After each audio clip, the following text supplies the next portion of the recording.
Oke, bismillahirrahmanirrahim. Assalamualaikum warahmatullahi wabarakatuh. Perkenalkan, kami dari kelompok 6 POA.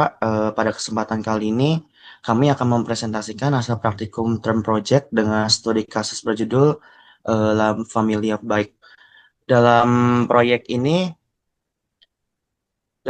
ini, kami menganalisis sistem perencanaan dan pengendalian produksi dari perusahaan sepeda La Familia Baik dengan pendekatan dari modul 1 sampai 8. Next. Oke, sebelum masuk ke pembahasan utama, izinkan kami memperkenalkan tim penyusun proyek ini. Kami berasal dari program studi Industrial Engineering BENUS University. Tim kami terdiri dari 5 anggota sebagai berikut. Dalam penyusunan proyek ini, kami bekerja sama untuk menganalisis studi kasus La Familia Baik, mulai dari proses peramalan hingga penjadwalan production. Dengan pembagian tugas dan struktur, kami berusaha memberikan hasil terbaik untuk setiap modul yang kami bahas nanti. Next. Oke, pada slide ini kami menampilkan data dasar dari studi kasus La Familia Bike, perusahaan yang memproduksi dua jenis sepeda yaitu Green Bike dan Yellow Bike. Data di kanan menunjukkan penjualan dari tahun 2019 sampai 2021 yang menjadi dasar analisis di seluruh modul praktikum. Terlihat tren penjualan yang cenderung meningkat setiap tahun menunjukkan pertumbuhan permintaan pasar yang stabil. Di sisi kiri ada daftar anggota kelompok kami PO6 dengan total 3 digit terakhir NIM sebesar 3832 digunakan sebagai parameter dalam perhitungan praktikum. Jadi slide ini merupakan titik awal dari seluruh analisis kami terhadap sistem production La Familia Bike. Next.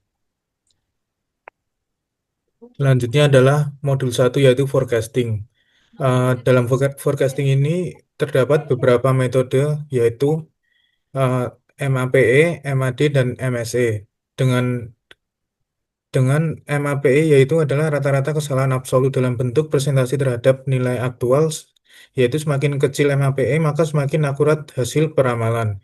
MAD atau mean absolute deviation adalah rata-rata selisih absolut antara nilai aktual dan nilai hasil peramalan menunjukkan seberapa besar rata-rata deviasi.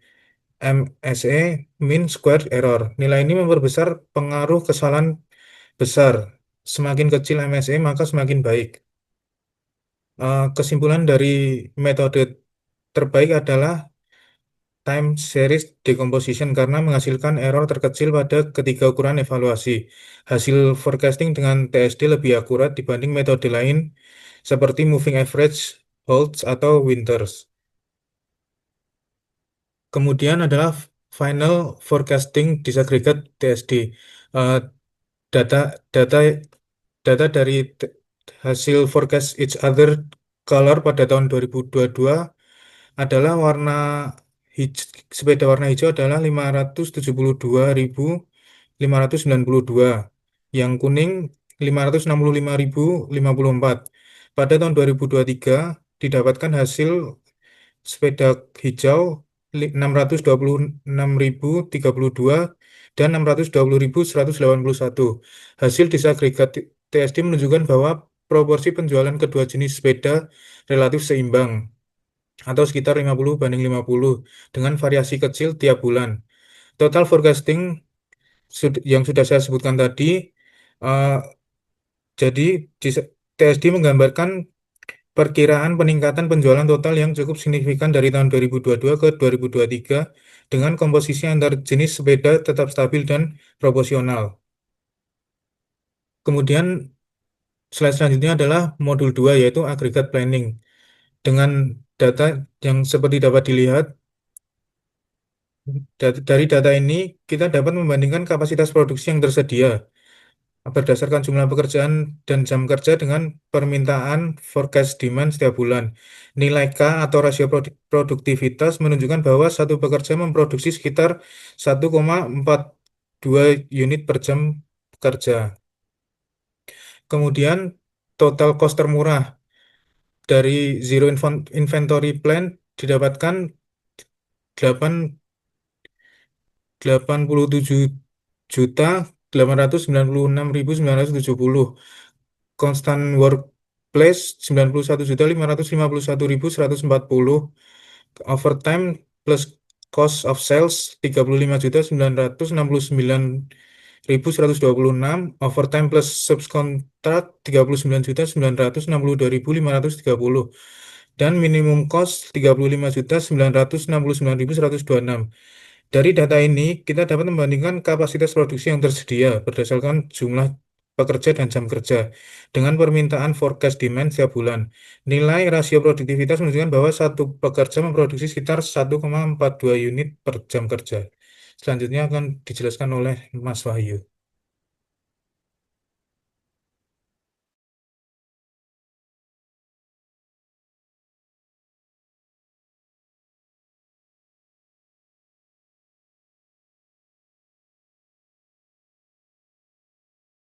Halo, sorry tadi mic-nya masih mati. Selanjutnya saya akan menjelaskan tentang modul 3 assembly proses. Pada chart ini menunjukkan urutan proses perakitan sepeda, mulai dari komponen kecil hingga menjadi satu produk utuh. Kita bisa melihat pada perakitan ini terdiri dari sub-assembly A1, A2, A3, dan A4. Pada assembly A1 terdapat 4 komponen utama yaitu grip, brake, basket, dan body. Pada sub-assembly 2 ada saddle, pedals, dan chainstays. Pada sub-assembly A3 ada wheels dan hub. Dan pada sub-assembly 4 ada 3 komponen yaitu rim, spokes, dan tire. Dengan demikian, assembly chart ini membantu kita memahami alur perakitan dari bagian-bagian kecil hingga menjadi sepeda yang siap digunakan. Lanjut, Mas.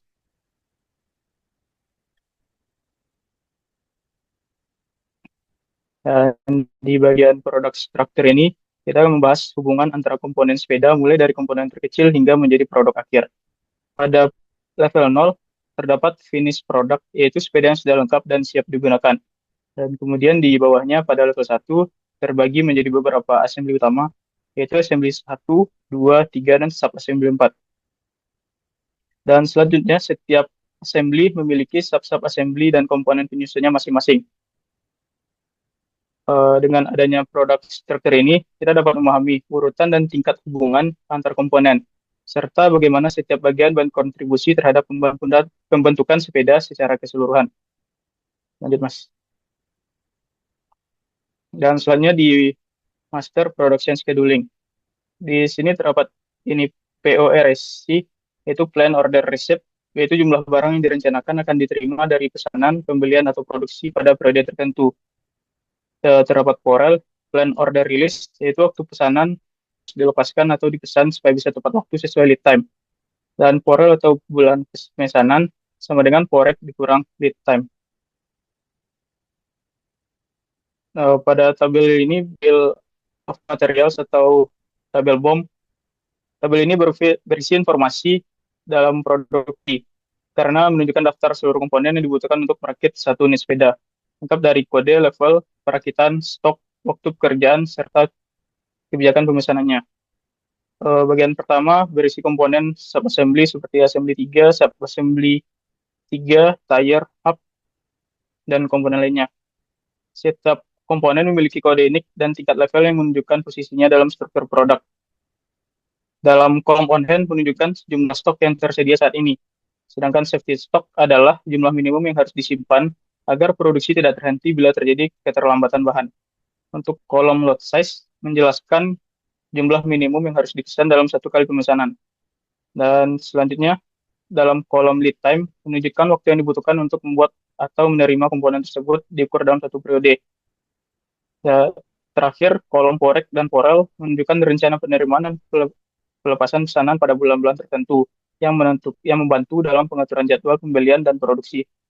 Secara keseluruhan, tabel BOM ini bantu bagian produksi dan perencanaan dalam mengontrol kebutuhan material, untuk jadwal pemesanan, serta mengoptimalkan stok komponen. Sekian dari saya. Selanjutnya, Next, Mas. Oke. Selanjutnya, ini adalah contoh MRP untuk level 6 ya di strukturnya. Jadi form ini diturunkan dari tabel di slide sebelumnya. Sebagai contoh saja untuk part break itu nanti ada part number, quantity, ada BOM, lalu level, on hand-nya, jumlah on hand, Lalu ada safety stock juga, ada nilainya 252, lot size 70. Nah, mengikuti yang ada di tabel sebelumnya. Dan nanti di bagian periodnya ini semakin ke kanan, maka jumlahnya akan semakin banyak menyesuaikan dengan plan order receipt dan plan order release. Next slide. Untuk selanjutnya, ini adalah beberapa metode untuk lot size. Yang pertama di paling atas itu adalah silver mill dan yang di bawah adalah part period balancing. Untuk silver mill ini berfokus untuk meminimalkan biaya rata-rata per periode. Sedangkan untuk part period balancing untuk menggunakan prinsip menyeimbangkan total biaya simpan dengan biaya pesan. Dalam metode ini jumlah periode yang digabung dalam satu pesanan ditentukan sampai total biaya simpan kira-kira sama dengan biaya pesan. Lanjutnya, next slide. Nah, untuk metode ketiga yaitu less unit cost, itu untuk metode ini bertujuan untuk meminimalkan biaya per unit produk. Prosesnya mirip dengan silver mill, tetapi yang dibandingkan adalah biaya total, yaitu biaya pesan ditambah biaya simpan, dibagi dengan jumlah unit yang dipesan. Selanjutnya untuk yang di bagian bawahnya, itu adalah metode Wagner-Wittin, merupakan pendekatan yang paling optimal secara matematis karena menggunakan dynamic programming untuk mencari kombinasi periode pemesanan dengan total biaya minimum secara keseluruhan, sehingga hasilnya paling akurat dan paling ekonomis. Kelemahannya adalah perhitungan lebih kompleks dan memerlukan waktu komputasi lebih lama. Next slide. Ya, ini adalah perbandingan dari keempat metode tadi. Untuk prinsip dasarnya, silver mill meminimasi biaya rata-rata, lalu fokusnya biaya rata per periode, cepat, sederhana, dan kelemahannya bisa dilihat hasil near optimal. Untuk keempat metode lainnya sudah dipaparkan di tabelnya. Lalu di bawahnya lagi ada expected revenue untuk green bike pada tahun 2022. Ini dengan diasumsikan nilai satu green bike itu sebesar 1.225.000 dan untuk yang yellow adalah 2.125.000. Pada tahun 2022 green bike revenue-nya 644 miliar 166 juta dan jumlah sepeda yang harus diproduksi yaitu 1.198.624. Next akan dilanjut Mbak Farelin. Baik, terima kasih. Selanjutnya itu untuk mengenai modul 7 mengenai inventory control Kanban. Jadi pada data yang diketahui itu ada seperti lead time-nya, kemudian juga ada capacity containernya. Kemudian dari data tersebut bisa kita hitung seperti time totalnya, kemudian finish good demand-nya, dan sampai nanti di paling kanan itu adalah maksimum inventory-nya. Kemudian dari data ini tuh ada beberapa kesimpulan yang bisa kita ambil seperti mengenai jumlah kartu Kanban, yang mana itu dipengaruhi oleh beberapa faktor. Seperti ketika lead time semakin lama, maka jumlah kanban yang dibutuhkan akan semakin meningkat, di mana tujuannya itu adalah untuk agar aliran bahan tetap lancar. Kemudian di sini kita juga ada safety stock, di mana itu berfungsi sebagai antisipasi ketidakpastian permintaan atau keterlambatan produksi. Kemudian itu sebaliknya jika proses produksi cepat dan permintaan stabil, maka jumlah kanban dapat ditekan. Dan untuk secara keseluruhan, kanban ini bisa membantu menjaga keseimbangan antara ketersediaan material dan kelancaran produksi. Next.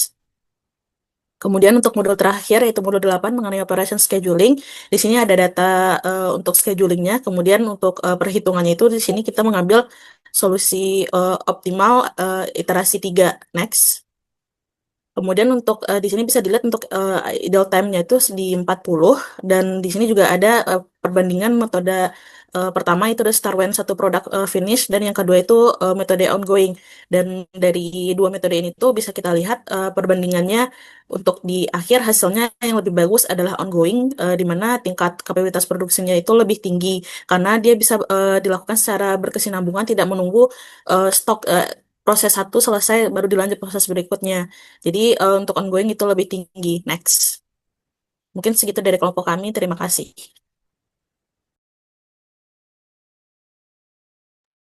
Udah stop record, Mas.